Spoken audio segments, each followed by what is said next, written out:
మాకు యాక్చువల్ గా school holidays, కాకపోతే అడ్మిషన్స్ ఉంటాయి కదా అని వచ్చి కూర్చున్నాను. మధ్యాహ్నం అయింది.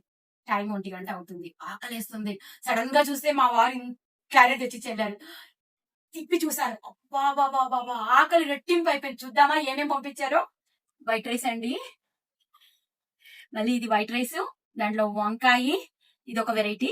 తర్వాత చికెన్ ఫ్రై, ఎగ్, పాలకూర పప్పు సూపర్ ఉంటదండి. మా వారు చాలా బాగా చేస్తారు పాలకూర పప్పు.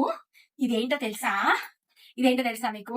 చిన్న చిన్న చేపలు దొరుకుతాయి. నెత్తాళ్ళు అంటారు. ఎండిన తర్వాత నెత్తాళ్ళు అవుతాయి. అవి నెత్తాళ్ళు పచ్చివి అనమాట. పచ్చి వాటితో చాలా బాగా ఉంటుంది. చింతపండు పులుసేసి చేస్తారు. ఇది నేను ఒక రోజు మీకు చేసి చూపిస్తాను. ఈసారి పెడతాను. అప్పుడు మీరు చూడండి లాంగ్ వీడియోలో. ఇప్పుడైతే తినేద్దాం. ఆకలిస్తుంది. పెద్ద పెద్ద విస్తరాకులు లేవు. ఇంట్లో అయితే ఉంటాయి. ఇప్పుడు లేవు కదా, అందుకని చిన్న వాటితోనే అడ్జస్ట్ అయిపోయి ఒక పట్టు పట్టేస్తానండి.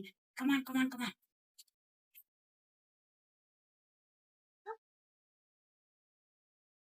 మేడం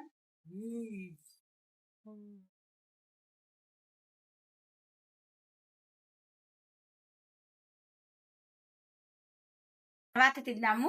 ఫస్ట్ ఇది ఎలా ఉందో తినేద్దాం. ఓకే, స్టార్ట్ చేద్దామా?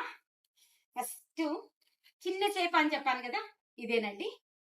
దీన్ని రైస్ లోకి ఇలా పెట్టుకొని, వా ఎంత బాగుందండి. అలా ఉంది. నేను ఇవన్నీ తినేస్తాను. Thank you.